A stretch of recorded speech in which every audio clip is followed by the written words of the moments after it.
F-35 விமானத்தை யாருனாலையும் வீழ்த்த முடியாதுன்னு எல்லாருமே நினைச்சிட்டு இருந்தாங்க. உலக நாடுகளே F-35 விமானத்தை வீழ்த்த முடியாதுன்னு நினைச்சிட்டு இருந்தப்ப ஒரே ஒரு நாடு அதை வீழ்த்த முடியும்னு நினைச்சிட்டு இருந்தாங்க. எஸ், ஈரானால நேற்று F-35 விமானம் வீழ்த்தப்பட்டது. இப்படி ஆல்ரவுண்டரா இருக்கிற F-35 விமானம் எப்படி ஈரானால அட்டாக் செய்யப்பட்டது? இப்ப இலங்கை அரசாங்கம் ரீசெண்டா ஒரு ஸ்டேட்மெண்ட் ஒன்று வெளியிட்டு இருக்கிறாங்க. அது என்னங்கிறதையும், நாம் தமிழர்ல இருந்து விலகி அதிமுக பயணிச்சிட்டு இருக்கிற கல்யாண சுந்தரம் நாம் தமிழர் கட்சியின் ஒருங்கிணைப்பாளர் சீமான் அவர்கள் மேல பல குற்றச்சாட்டுகளை வச்சிருக்கிறாரு. இது எல்லாத்தையும் முழுசா இந்த வீடியோல பார்க்க போறோம். நாங்க ஈரான்ல இருக்கிற எல்லா ஏர் டிஃபென்ஸையும் அடிச்சிட்டோம், வான்படை தாக்குதலுக்கு ஈரான்கிட்ட ஒரு வெப்பன்ஸ் கூட கிடையாது அப்படின்னு அமெரிக்கா கெத்தா சொல்லிட்டு இருக்கிறப்ப ஈரான் இன்னும் நாங்க இருக்கோம் அப்படின்னு ஒரு அட்டாக் பண்ணியிருக்கிறாங்க. USA F-35 அன்கில்லபிள் அந்த மிசைலை ஈரான் ஒரு அட்டாக்ல முறியடிச்சிருக்கிறாங்க. நாங்கள் ஈரானில் உள்ள எல்லா மிசைல்ஸையும் அடிச்சிட்டோம், இனிமேல் ஈரானால் திருப்பியோட பார்க்க முடியாது, ஈரானால் திருப்பி எங்களை எதிர்த்து அடிக்கவே முடியாது அப்படின்னு யுஎஸ்ஏவும் இஸ்ரேலும் சொல்லிட்டு இருக்கிறப்ப ஒரே ஒரு லான்ச்சரை கொண்டு F-35 ஒரு விமானம் தகர்க்கப்பட்டிருக்கு. வெறும் 5000 கோடியில் தயாரிக்கப்பட்ட ஒரு ஏவுகணை 93,000 கோடி உள்ள ஒரு F-35 போர் விமானத்தை தகர்த்திருக்கு. இதுவரைக்கும் யாரும் தொட முடியாத அந்த F-35 ஈரான் அழிச்சிருக்கு. இதுக்கு முன்னாடி ஈரான் F-35 அழிச்சிட்டோம் அப்படின்னு சொல்லியிருந்தாலும் அதை அமெரிக்கா சுத்தமா மறுத்துட்டாங்க. இல்ல, எங்களோட F-35 ஏர் டிஃபென்ஸை யாருனாலையும் தொடக்கூட முடியாது அப்படின்னு இதுக்கு முன்னாடி மறுத்த அமெரிக்கா இப்ப எஸ், F-35 விமானம் மிடில் ஈஸ்ட்ல தரையிறங்கி இருக்கு அப்படின்னு சொல்லியிருக்காங்க. இதுக்கு பேர் தரையிறக்கம் கிடையாது, ஈரானால F-35 அட்டாக் செய்யப்பட்டிருக்கு. இதை வெறும் வாய் வார்த்தையா ஈரான் சொல்லியிருந்தா அமெரிக்கா சுத்தமா மறுத்திருப்பாங்க, அப்படி ஒரு சம்பவம் நடக்கவே இல்லைன்னு சொல்லியிருப்பாங்க. ஆனால் இந்த முறை ஈரான் அதற்கும் ஒருபடி மேலாக போய் அதற்கான ஆதாரங்களை வெளியிட்டிருக்கிறாங்க. எங்களால் F-35 தகர்க்கப்பட்டிருக்குன்னு சொல்லி அவங்க ஒரு வீடியோ ஆதாரத்தை வெளியிட்டதுக்கு அப்புறம் தான் அமெரிக்கா இதை ஒப்புக்கொண்டுள்ளது. ஆமா, எங்களுடைய F-35 மிடில் ஈஸ்ட்ல தரையிறங்கி இருக்கு அப்படின்னு சொல்லியிருக்கிறாங்க.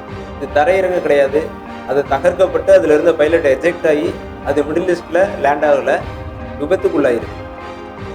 ஈரானோட மற்றொரு தலைவர் இஸ்ரேலால கொல்லப்பட்டதா இஸ்ரேல் ஒரு ஸ்டேட்மெண்ட் கொடுத்திருக்காங்க. அவருடைய பெயர் அலி முகமது நைனி. இவர் தான் ஈரானோட ஆபரேஷன்ல ஒரு முக்கியமான நபர்னு சொல்லப்படுறாங்க. இவரை இஸ்ரேல் கொன்னுட்டதாகவும் இஸ்ரேல் ஒரு ஸ்டேட்மெண்ட் வெளியிட்டிருக்காங்க. அடுத்த கட்ட தலைவர் இறந்ததுனால ஈரானுக்கு இது ஒரு மிகப்பெரிய இழப்பு. ஈரானுக்கு இது மிகப்பெரிய ஒரு இழப்பாக இருந்தாலும் ஈரான் அதையும் பொருட்படுத்தாம அவங்களோட அட்டாக் பண்ணிக்கிட்டு தான் இருக்காங்க. இந்த அட்டாக்ல தான் F-35 ஒரு போர் விமானம் தகர்க்கப்பட்டிருக்கு. இதோட F-35 வேல்யூ பார்த்தீங்கன்னா 93,000 கோடி, கிட்டத்தட்ட 1,00,000 கோடி. எஸ், இது அமெரிக்காவுக்கு மிகப்பெரிய இழப்புனே சொல்லலாம். ஈரானோட ராணுவ பட்ஜெட் கிட்டத்தட்ட வெறும் 10,00,000 கோடி தான். மொத்தமாக அவர்கள் செலவு செய்வது 10,00,000 கோடி தான். ஆனால் இதற்கும் அதிகமான செலவை, இதற்கும் 5 மடங்கு அதிகமாக இஸ்ரேலும் யுஎஸ்ஏவும் செலவு பண்ணியிருக்காங்க இந்த போருக்காக. இதுவரைக்கும் குறைந்தது 200 லட்சம் கோடி வரை செலவு பண்ணியிருக்கலாம்னு கருதப்படுது. வெறும் F-35 ஆல்ரவுண்டரா இருக்கிற எந்த ஒரு திசையில இருந்து வந்தாலும் இலக்கை துல்லியமா குறி வச்சு அட்டாக் பண்ற F-35 எந்த சைட்ல இருந்தும் ஒரு ராக்கெட் லான்ச்சர் தன்னை அட்டாக் செய்ய வருது, இல்ல நம்ம எதிரி நாடுகளை அட்டாக் பண்ணாலும் 360 டிகிரியிலையும் தாக்கக்கூடிய F-35 வேல்யூ 93,000 கோடி.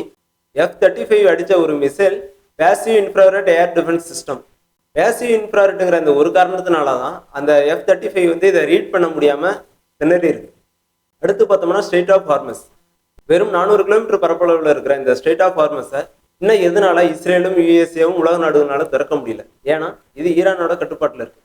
நாங்க தான் எல்லா ஏர் டிஃபென்ஸையும் அழிச்சிட்டோமேப்பா, இனிமே ஈரானால எதுவுமே அட்டாக் பண்ண முடியாது, ஏன் எல்லா உலக நாடுகளும் வாங்க நம்ம ஈரானை சுத்தி வளைப்போம், நம்ம ஸ்ட்ரெய்ட் ஆஃப் ஹார்மஸை திறப்போம் அப்படின்னு அமெரிக்கா கூப்பிட்டதுக்கு அப்புறமும் பல உலக நாடுகள் எங்கனால வர முடியாது, நீங்க வேணா போங்க அப்படின்னு அமெரிக்காவுக்கு பதில் சொல்லியிருக்காங்க.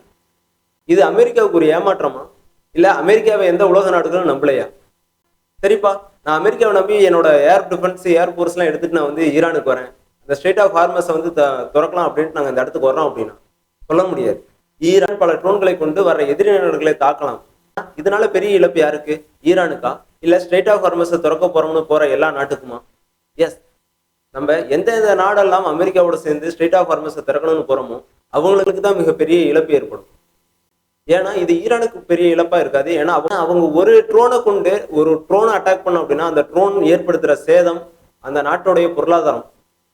வெறும் 400 கிலோமீட்டர் தானே, இந்த 400 கிலோமீட்டர் நம்மளால கடக்க முடியாதுன்னு நினைச்சா கண்டிப்பா முடியாது. ஏன்னா அவங்க எந்த மாதிரியான ஏர் டிஃபென்ஸ் அங்க வச்சிருக்கிறாங்க, இன்னும் அவங்கள்ட்ட ஏர் டிஃபென்ஸ் இருக்கா இல்லையா, இல்ல எந்த மாதிரியான அட்டாக் செய்ய போறாங்க அப்படின்னு யாருனாலையும் கணிக்க முடியாத ஒரு நிலையில தான் அந்த ஸ்ட்ரெய்ட் ஆஃப் ஹார்மஸ் இருக்கு. அதனாலதான் உலக நாடுகள் அங்க போறதுக்கு கொஞ்சம் பயப்படுறாங்க.